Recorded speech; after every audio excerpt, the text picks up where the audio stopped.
Hi friends, अपना channel live studies YouTube channel में आपका स्वागत है। मैं दिनेश तिवारी फिर से आप लोग को लेकर आया हूं इतिहास में हड़प्पा सभ्यता।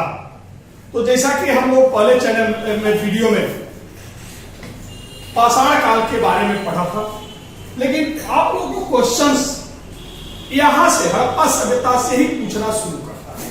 तो आज हम लोग पढ़ेंगे हड़प्पा सभ्यता। तो हड़प्पा सभ्यता से हम लोग शुरुआत कर रहे हैं। पहले हम लोग को हड़प्पा सभ्यता के बारे में कोई जानकारी नहीं था। 1921 से पूर्व, 1921 से पूर्व ऐसा माना जाता था कि वैदिक सभ्यता ही भारत की सबसे पुरानी सभ्यता है। लेकिन 1921 में दयाराम साहनी ने हड़प्पा नामक स्थल की खुदाई कराया और उसी के अगले साल राखालदास बनर्जी ने मोहनजोदड़ो नामक स्थल की खुदाई कराया और तब जाकर हमें इस सभ्यता के बारे में जानकारी मिला। तो इसके पहले हम हड़प्पा सभ्यता के बारे में नहीं जानते थे। तब हमें पता चला कि विश्व में जितनी भी सभ्यताएं हैं पुरानी, उन्हीं के समकालीन, बल्कि यो कहे तो उनसे अधिक विकसित और बड़े क्षेत्रों में फैली अपनी सभ्यता थी। चूंकि सबसे पहले जानकारी हड़प्पा नामक स्थल की हुई थी, इसलिए इसको हड़प्पा सभ्यता के नाम से पुकारा जाता है। तो हम लोग शुरू करेंगे इसी हड़प्पा सभ्यता को। तो हड़प्पा सभ्यता के बारे में सबसे पहले पता 1921 में, 1921 में दयाराम साहनी ने हड़प्पा नामक स्थल की खुदाई कराया। इस समय पुरातत्व विभाग के महानिदेशक थे जॉन मार्शल साहब और उन्हीं के निर्देशन में दयाराम साहनी ने हड़प्पा नामक स्थल की खुदाई कराया और 1922 में, 1922 में राखालदास बनर्जी ने मोहनजोदड़ो नामक स्थल की खुदाई कराया था। मोहनजोदड़ो नामक स्थल की खुदाई कराया और तब जाकर के हमें इस सभ्यता के बारे में जानकारी मिला। चूंकि सबसे पहले हड़प्पा नामक स्थल के बारे में पता चला था, इसीलिए इस सभ्यता का नाम हड़प्पा सभ्यता रखा गया। हालांकि इस सभ्यता को नामकरण को लेकर के भी काफी मतभेद रहा है। शुरू में इसका नाम था हड़प्पा सभ्यता, लेकिन बाद में जो खुदाइयों का सिलसिला शुरू हुआ, देश की आजादी के समय तक जितने भी स्थल मिले वे सभी स्थल सिंधु और उसकी सहायक नदियों के इर्द गिर्द या सिंधु नदी घाटी से प्राप्त हुए थे। तब इसका नाम रख दिया गया सिंधु नदी घाटी की सभ्यता, इंडस वैली सिविलाइजेशन। फिर धीरे धीरे खुदाइयों का सिलसिला शुरू हुआ और आज यह सभ्यता काफी बड़े क्षेत्रों में मिली।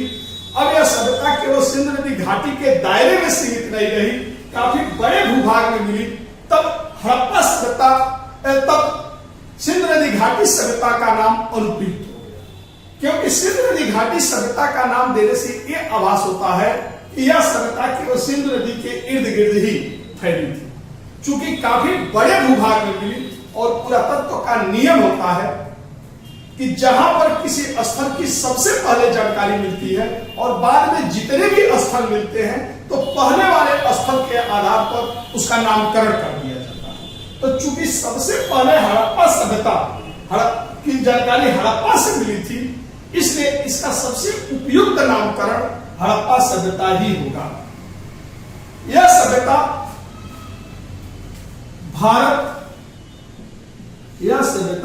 अपने भारत, पाकिस्तान और अफगानिस्तान से प्राप्त हुआ है। इसमें सबसे ज्यादा स्थल अपने भारत से मिला। भारत से अभी तक इस सप्ताह के लगभग 1400 से अधिक स्थल प्राप्त हुए हैं। 1400 से अधिक स्थल प्राप्त हुए, जिसमें से लगभग 925 स्थल आपके भारत से मिला है, 475 स्थल पाकिस्तान से मिला है और 2 स्थल सुर्तगोई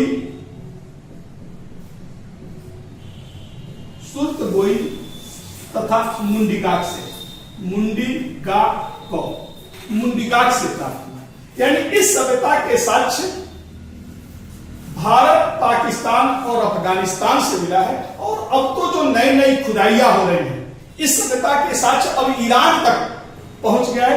यानी कहने का मतलब है यह सभ्यता काफी बड़े भूभाग में फैली हुई थी।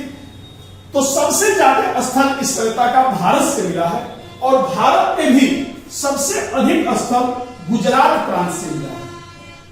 भारत में सबसे अधिक स्थल गुजरात प्रांत से मिला है। तो कभी एक क्वेश्चन आया हुआ भी है कि इस सभ्यता के सबसे अधिक साक्ष्य कहां से प्राप्त हुआ है, तो भारत में सबसे अधिक इस सभ्यता के साक्ष्य गुजरात से मिला है। तो यह सभ्यता काफी बड़े भूभाग में फैली हुई थी। इस सभ्यता का सबसे उत्तरी स्थल मांडा है। इस सभ्यता का सबसे उत्तरी स्थल मांडा है और मांडा आपका जम्मू में स्थित है। यानी इस सभ्यता का सबसे उत्तरी स्थल जम्मू के मांडा से मिला है और सबसे दक्षिणी स्थल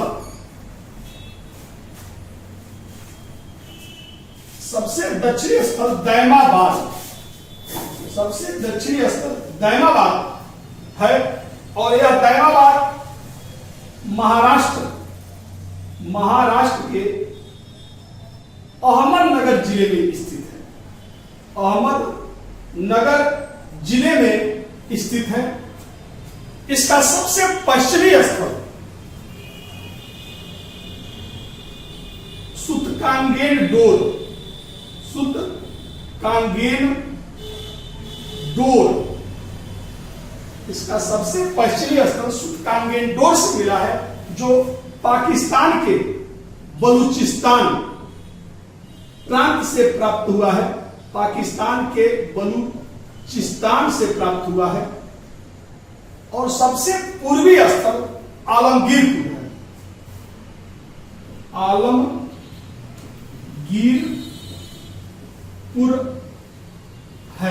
आलमगीरपुर जो मेरठ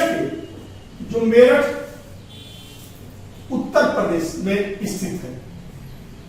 तो इस तरह देखते हैं कि सबसे उत्तरी स्थल मांडा, सबसे दक्षिणी स्थल दैमाबाद, सबसे पश्चिमी स्थल सुतकांगेन डोर और सबसे पूर्वी स्थल आलमगीरपुर स्थित है। यानी यह सभ्यता जम्मू से लेकर महाराष्ट्र में अहमदनगर तक, पाकिस्तान पश्चिम में पाकिस्तान के बलूचिस्तान से लेकर पूर्व में आलमगीरपुर यानी मेरठ उत्तर प्रदेश तक फैला हुआ है। तो यह सभ्यता काफी बड़े भूभागों में फैला है और विश्व की जो भी पुरानी सभ्यताएं मिली है उनसे काफी बड़े भूभाग में यह सभ्यता स्थित थी तथा उनसे यह सभ्यता काफी विकसित अवस्था में थी। इस सभ्यता का कुल क्षेत्रफल 12,99,600 वर्ग किलोमीटर में फैला हुआ है। तो 12,99,600 वर्ग किलोमीटर में यह सभ्यता फैला हुआ है। इस सभ्यता में 6 स्थलों को नगर की संज्ञा दी गई है। इस सभ्यता में 6 स्थल को नगर की संज्ञा दी गई है, जिसमें पहला है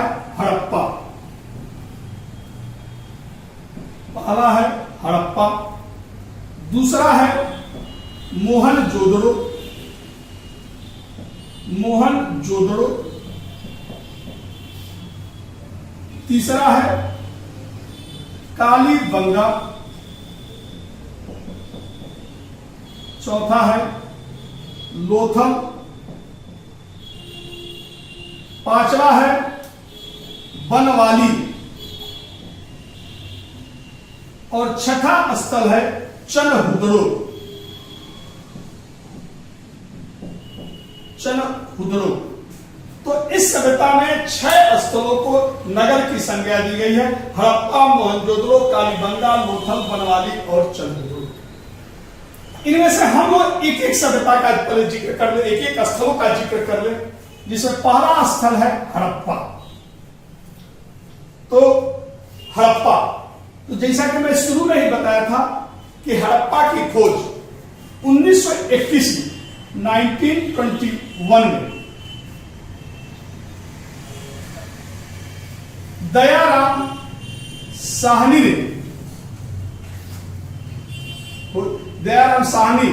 ने किया था। लेकिन दयाराम साहनी ने हड़प्पा स्थल की खोज खुदाई 1921 में किया, पुरातत्व विभाग के महानिदेशक जॉन मार्शल से अनुमति लेकर। लेकिन इस सभ्यता के बारे में जानकारी अपने आप बहुत पहले से ही है। हड़प्पा जो है ये पाकिस्तान के, हड़प्पा स्थल, यह स्थल पाकिस्तान के पंजाब प्रांत में मांटगोमरी जिला के में रावी नदी के किनारे स्थित है। तो पाकिस्तान के पंजाब प्रांत में मांटगोमरी जिला में हड़प्पा स्थल स्थित है। इस हड़प्पा गांव के किनारे एक खंडहर कुआं जगह है। वहां पर जमीन के नीचे ईंटें दबी हुई थी। गांव वालों को जब मकान बनाना होता था तो यहां से ईंट खुदाई करके निकालते थे और अपने मकानों में धड़ल्ले के साथ प्रयोग करते थे। उन्हें नहीं पता था कि जो ईंटों का प्रयोग हम अपने मकान को बनाने में कर रहे हैं वह कोई सामान्य ईंट नहीं है, बल्कि वह 5000 वर्ष पहले के इतिहास को तो 5000 वर्ष पुरानी ईंट है। जब इस बात की जानकारी चार्ल्स मसोन को मिला, चार्ल्स मसोन, तो 1826 में चार्ल्स मसोन ने इस स्थल का दौरा किया और यहां पर उनको तमाम पुरातात्विक साक्ष्य मिले, जैसे ईंट का अध्ययन किया, टूटे फूटे मिट्टी के बर्तन, कुछ मूर्तियां आदि प्राप्त हुआ और उसके आधार पर इन्होंने एक लेख लिखा कि यदि इस स्थल की खुदाई कराई जाए तो प्राचीन काल का यहां से इतिहास की जानकारी मिल सकता है। लेकिन उस समय इस पर कोई ध्यान नहीं दिया। फिर 1856 में 1856 में इस स्थल के बारे में पता चला, जब कराची से लाहौर तक रेल पटरी बिछाई जा रही। रेल पटरी बिछाने में गिट्टी की आवश्यकता थी और गिट्टी के लिए ईंट की आवश्यकता थी। तो इस हड़प्पा स्थल से जो ठेकेदार था, जॉन ब्रंटन और विलियम ब्रंटन, उस ठेकेदार ने यहां से खुदाई करके ईंट निकलवाना शुरू कर दिया और उसका धड़ल्ले से गिट्टी इस रेल पटरी में प्रयोग करने लगा। जब ईंट की खुदाई यहां से व्यापक स्तर पर शुरू हुई तो मजदूरों को तमाम पुरातात्विक साक्ष्य भी मिला और मजदूरों ने उस साक्ष्य को इकट्ठा करते गए। और उस समय भारत में पुरातत्व के सबसे बड़े जानकार थे जॉन कनिंघम साहब को सूचित किया। जब कनिंघम साहब यहां पर आए 1856 में और उन्होंने भी इस बात पर जोर दिया कि यदि खुदाई कराया जाए तो साक्ष्य मिल सकता है, लेकिन फिर भी उस समय इस पर बहुत ध्यान नहीं दिया गया, बात आई गई हो गई।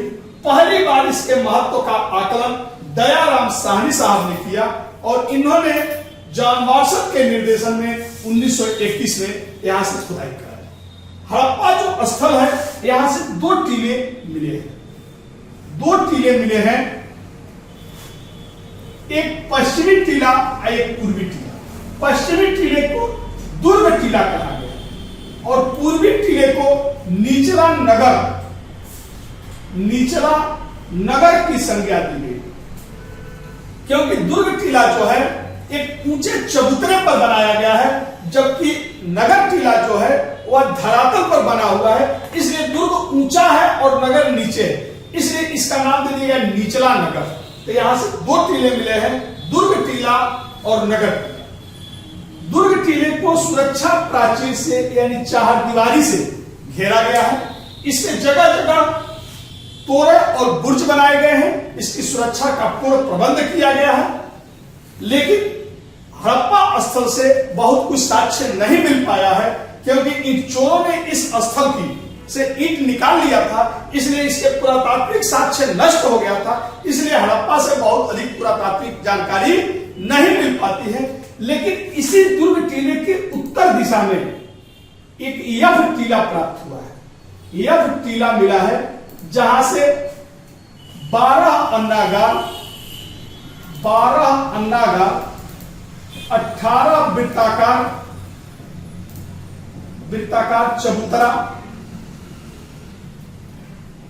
चबूतरा, 15 श्रमिक आवास, मजदूरों के रहने का कमरा, श्रमिक आवास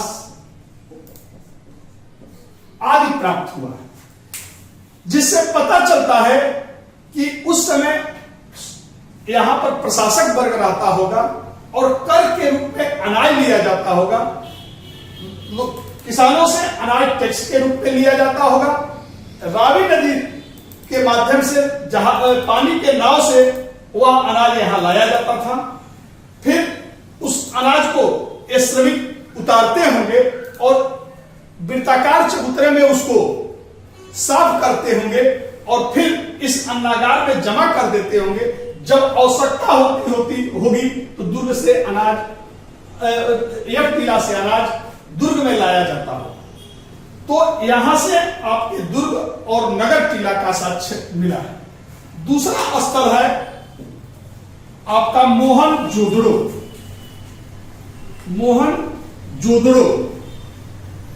मोहनजोदड़ो जो है वह भी पाकिस्तान के सिंध प्रांत में लारकाना जिले में सिंधु नदी के किनारे स्थित है। तो दूसरा स्थल है मोहनजोदड़ो।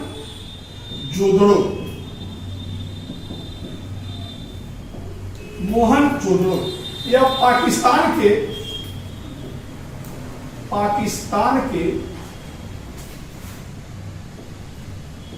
सिंध प्रांत में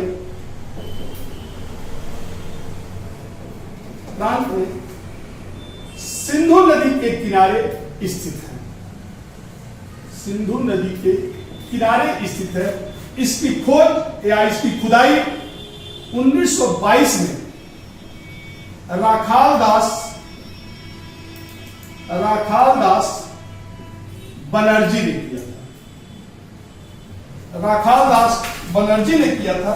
यहां से भी पश्चिम में दुर्ग टीला और पूरब में नगर टीला प्राप्त हुआ है।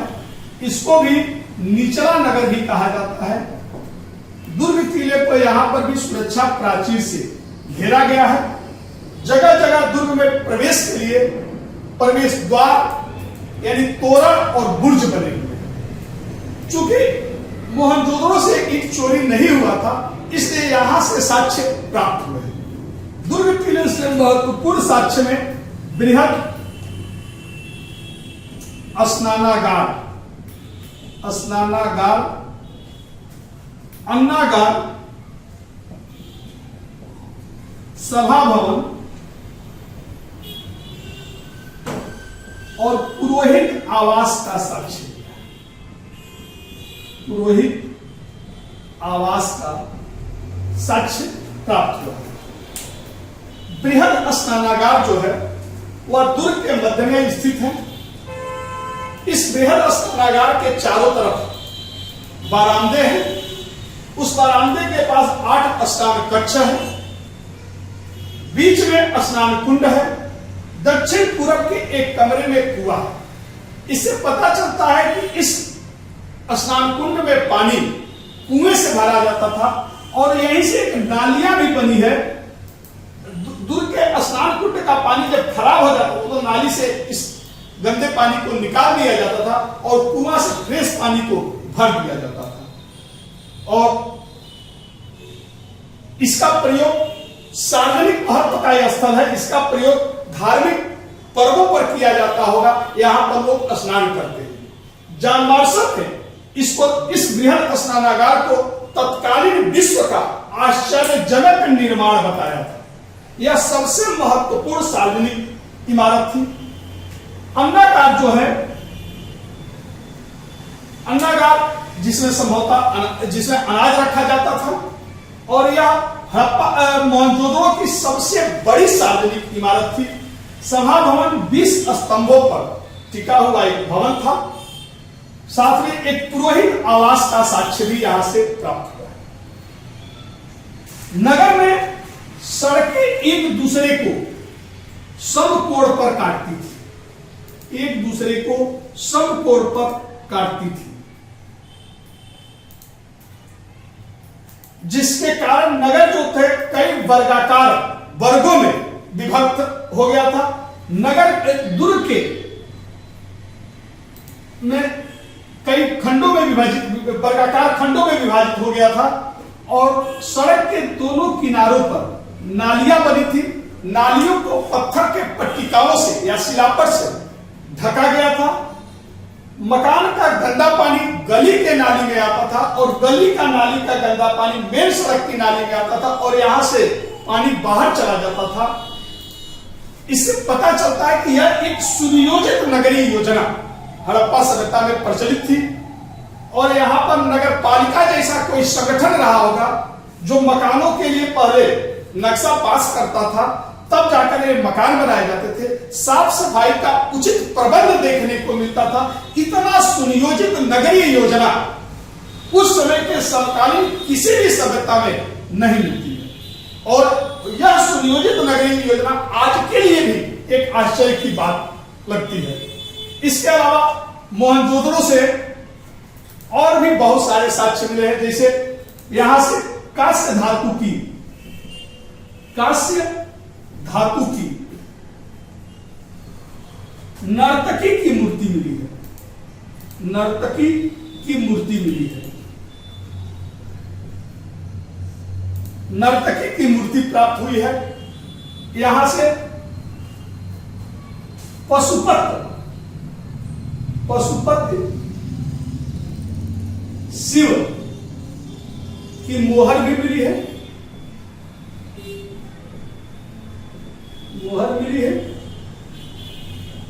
यानी यहां से पशुपति शिव के यहां मोहर मिली है, यानी एक मोहर प्राप्त हुआ है, जिसमें मोहर के ऊपर एक तरफ एक योगी है जो लकड़ी के चौकी पर तख्ते पर बैठा हुआ है। वह ध्यानावस्था में बैठा हुआ है, ध्यान की मुद्रा में बैठा हुआ है, और 3 मुखी सिंह वाला मुकुट पहना हुआ है।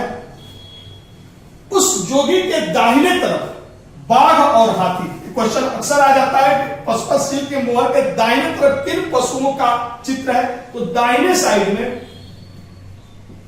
साइड में व्याघ्र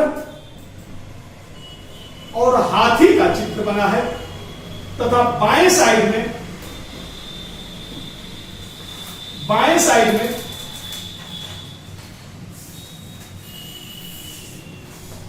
साइड में व्याघ्र, हाथी, और बाएं साइड में गैंडा और भैंसे का चित्र बना है। तो यहां से पशुपति शिव की मोहर मिली है। इसके अलावा यहां से सूती वस्त्र, सूती कपड़े का साक्ष्य भी मिला है, सूती कपड़े का साक्ष्य मिला है। लेकिन अभी तक कहीं से भी मोहनजोदड़ो से कब्रिस्तान का साक्ष्य नहीं मिला है। हड़प्पा से कब्रिस्तान का साक्ष्य मिला है, जिसको समाधि 837 कहा गया है, और अन्य स्थलों से भी कब्रिस्तान का साक्ष्य मिला है। लेकिन मोहनजोदड़ो से अभी तक कब्रिस्तान का साक्ष्य नहीं प्राप्त हुआ है।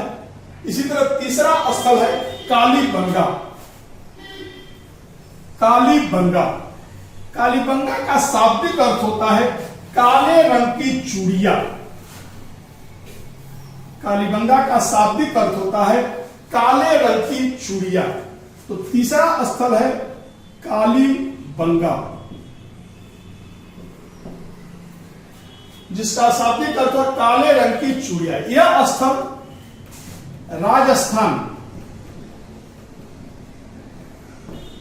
राजस्थान में गंगानगर जिले में स्थित है। इसकी खोज बीबी लाल ब्रिजवासी लाल तथा बीके थापड़, बालकृष्ण थापड़ ने किया था, और खुदाई अमलानंद घोष ने कराया था। तो खोज बीबी लाल और बीके थापड़ ने किया था और खुदाई अमलानंद घोष ने कराया था। यहां से भी दुर्ग टीला और नगर टीला प्राप्त हुआ है। पश्चिम में दुर्ग टीला है, पूरब में नगर टीला है, लेकिन यहां के दुर्ग टीला और नगर टीला दोनों को अलग अलग सुरक्षा प्राचीर से घेरा गया। आप लोग देखें कि हड़प्पा और मोहनजोदड़ो में केवल दुर्ग टीला को ही सुरक्षा प्राचीर से घेरा गया था, नगर टीला को सुरक्षा प्राचीर से नहीं घेरा गया था, जबकि कालीबंगा में नगर टीला को भी अलग से सुरक्षा प्राचीर से घेरा गया। यहां के दुर्ग टीला में हड़प्पा सभ्यता से पहले भी चारदीवारी का साक्ष्य प्राप्त हुआ है। यहां से हड़प्पा, इसके अलावा कालीबंगा से आपके जूते हुए खेत का साक्ष्य मिला है। जूते हुए खेत का साक्ष्य मिला है, जिसमें एक साथ सरसों और चना बोया गया। एक साथ सरसों और चना बोया गया, यानी मिश्रित खेती करने की परंपरा उस समय भी प्रचलित थी। आज भी हम लोग सरसों और चना साथ बोते हैं। पहले सरसों तैयार हो जाता है, उसको उखाड़ लेते हैं और फिर चना तैयार, और ऐसा साक्ष्य यहां से भी मिला है। यहां से कच्चे मकान बनाने में कच्चे ईंटों का प्रयोग किया गया था। पक्के ईंट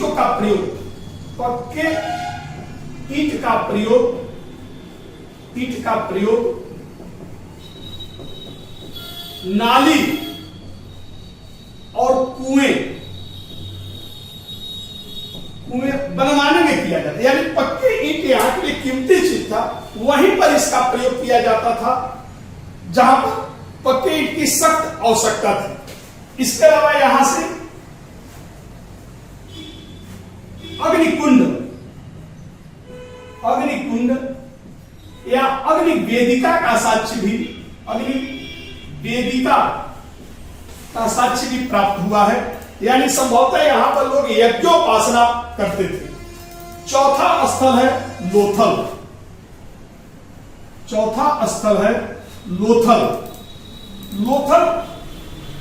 गुजरात के अहमदाबाद जिले में भोगवा नदी के किनारे स्थित है। चौथा स्थल है लोथल, यह गुजरात के अहमदाबाद जिले में भोगवा नदी के किनारे स्थित है। इस स्थल की खुदाई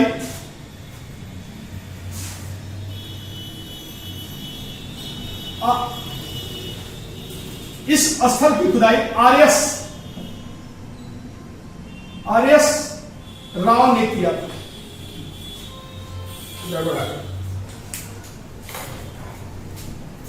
लोथल, यह स्थल गुजरात के अहमदाबाद जिले में भोगवा नदी के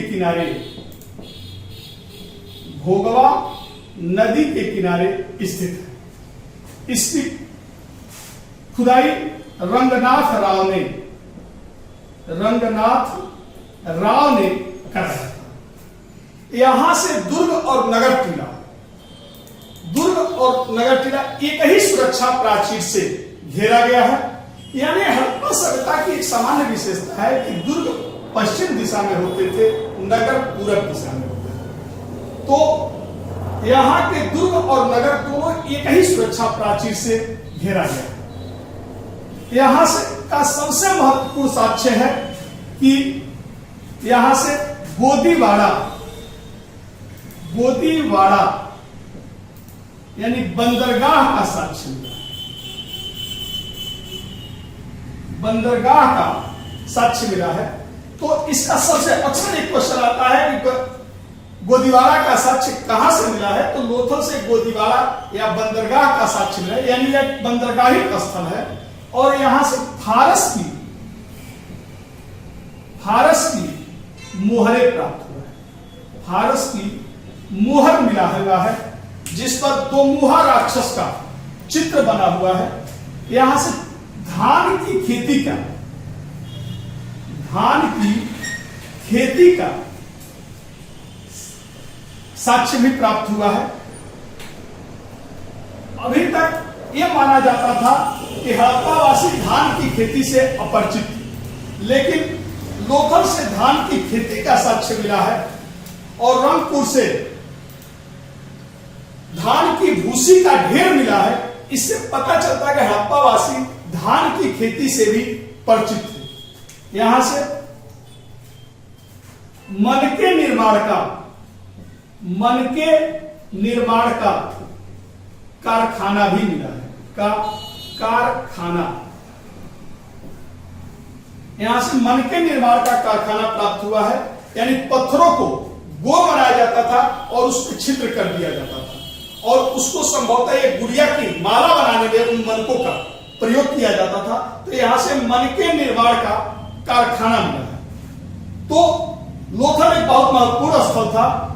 यहां से सबसे याद आप लोग कर लीजिएगा, गोदीवाड़ा का साक्ष्य प्राप्त हुआ। अगला स्थल है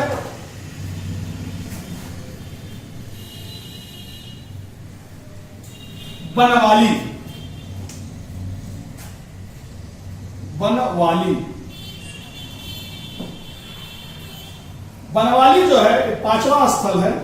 यह हरियाणा के हिसार जिले में स्थित है।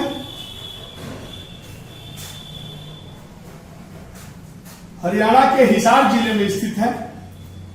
यहां से यह स्थल सरस्वती नदी के आसपास से प्राप्त हुआ है। सरस्वती नदी के पास, हालांकि आज सरस्वती नदी लुप्त हो चुकी है, लेकिन सरस्वती नदी के किनारे यह स्थल स्थित था।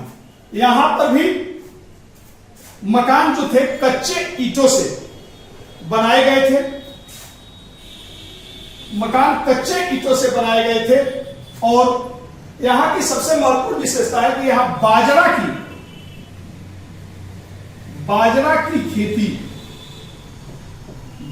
की खेती का साक्ष्य प्राप्त हुआ है। यहां से बैलगाड़ी के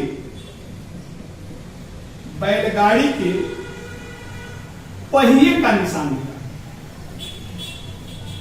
बैलगाड़ी के पहिए का निशान मिला। और सबसे महत्वपूर्ण विशेषता है कि उस समय बैलगाड़ी के पहिए के बीच, दोनों पहियों के बीच की दूरी उतना ही है जितना आधुनिक बैलगाड़ियों के पहियों के बीच की दूरी होती है। इससे पता चलता है कि सामानों की ढुलाई वह बैलगाड़ी से भी करते थे। इसके अलावा यहां से मातृ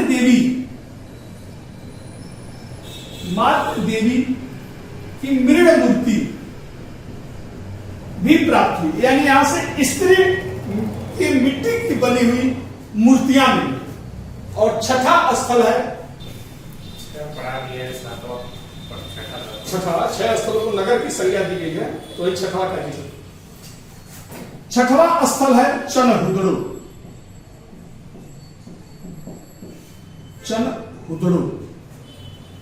तो यह स्थल पाकिस्तान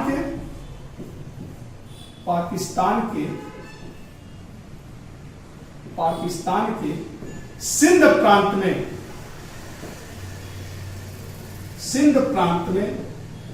सिंधु नदी के किनारे स्थित है। सिंधु नदी के किनारे स्थित है। जब भी दड़ो शब्द आए, जैसे मोहनजोदड़ो, चनहुदड़ो, जुड़ीरोदड़ो, तो समझ लीजिएगा कि यह पाकिस्तान के सिंध प्रांत में है, क्योंकि यह सिंधी नाम है और दड़ो का मतलब होता है रहने की जगह। तो यह पाकिस्तान के सिंध प्रांत में सिंधु नदी के किनारे स्थित है। यहां से किलेबंदी का साक्ष्य नहीं मिला। इसकी सबसे महत्वपूर्ण खासियत है कि किलेबंदी का साक्ष्य नहीं मिला है। किलेबंदी का साक्ष्य नहीं प्राप्त हुआ है, नहीं मिला है। तो मोहनजोदड़ो हड़प्पा सभ्यता के अन्य स्थलों से किलेबंदी का साक्ष्य मिला है, लेकिन चनहुदड़ो से अभी तक कहीं से भी किलेबंदी का साक्ष्य प्राप्त नहीं हुआ। यहां से कुत्ते द्वारा बिल्ली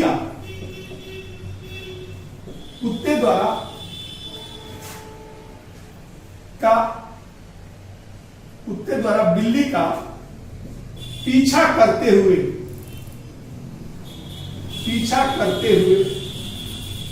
पैरों का निशान मिला है। पैरों का निशान मिला है। कुत्ते द्वारा बिल्ली का पीछा करते हुए पैरों का निशान भी प्राप्त हुआ है। ठीक है ना। और यहां से मन के निर्माण का कारखाना भी मिला। मन के निर्माण का कारखाना भी मिला है। कारखाना भी प्राप्त हुआ। जैसा कि मैंने लोथल में ही बताया था कि लोथल से भी मन के निर्माण का कारखाना मिला है और चनहुदड़ो से भी मन के निर्माण का कारखाना मिला है। यहां से हड्डियों से भी सामानों का निर्माण किया जाता था। इससे पता चलता है का निर्माण होता था।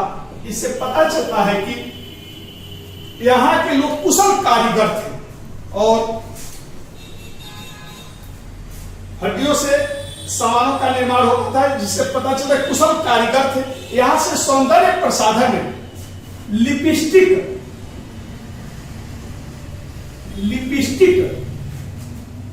का साक्ष्य भी प्राप्त हुआ है, साक्ष्य मिला है। तो ये इस तरह आप देख रहे हैं कि हड़प्पा सभ्यता में 6 स्थलों को नगर की संज्ञा दी गई। हड़प्पा, मोहनजोदड़ो, कालीबंगा, लोथल, बनवाली और चनहुदड़ो। तो इसकी एक सामान्य विशेषता हम आज आप लोग को बताए हैं। अगले वीडियो में हम हड़प्पा सभ्यता की आर्थिक स्थिति क्या थी, सामाजिक स्थिति क्या थी, धार्मिक स्थिति क्या थी, उनकी कलाकृति कैसी थी, यह सभ्यता का उदय कैसे हुआ और इस सभ्यता का अंत कैसे हुआ, इसको हम लोग अगले वीडियो में चर्चा करेंगे। आप लोगों को वीडियो कैसे लगा? अगर वीडियो अच्छा लगा होगा तो इसको लाइक और सब्सक्राइब जरूर करेंगे। साथ में बेल आइकन को दबाना न भूलेंगे, क्योंकि बेल आइकन को दबाने से जो हमारा नेक्स्ट वीडियो आएगा वह अग्रिम सूचना आप लोग को मिल जाएगी। इसके बेल आइकन को जरूर दबाएंगे और साथ में अपने मित्रों को भी इसके बारे में बताएंगे, उन्हें भी प्रेरित करेंगे कि वह भी इस वीडियो चैनल से जुड़े, ताकि वह भी इससे लाभान्वित हो सके। Thank you.